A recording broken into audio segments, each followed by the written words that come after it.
చాలా బాగా రాణించావు. ఎందుకంటే నా గురువు నాకు మార్గనిర్దేశం చేశారు.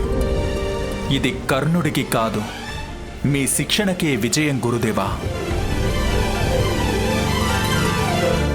కర్ణ, చాలా ఏళ్లపాటు నువ్వు శస్త్ర సాధన చేశావు. నా ప్రతి ఒక్క ఆదేశాన్ని పాలించావు. నేను పెట్టిన ప్రతి పరీక్షలోనూ నువ్వు విజయం సాధించావు రాధేయ.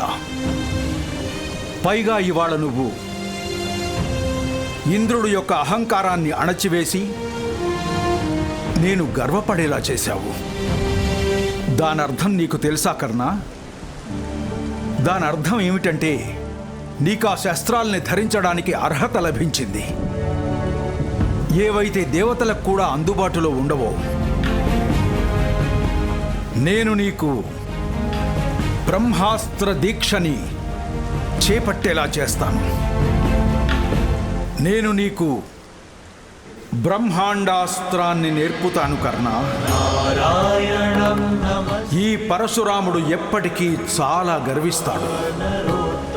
ఈ దీక్షని పొందిన కర్ణుడు, రాధేయ కర్ణుడు,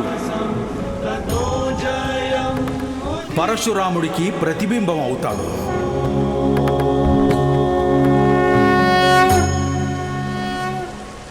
క్షత్రియ గుణాలు కలిగినటువంటి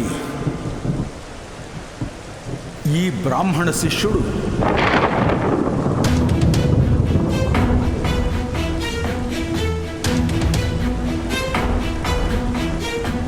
ఇన్నేళ్ల తర్వాత అసంకల్పితంగా నువ్వు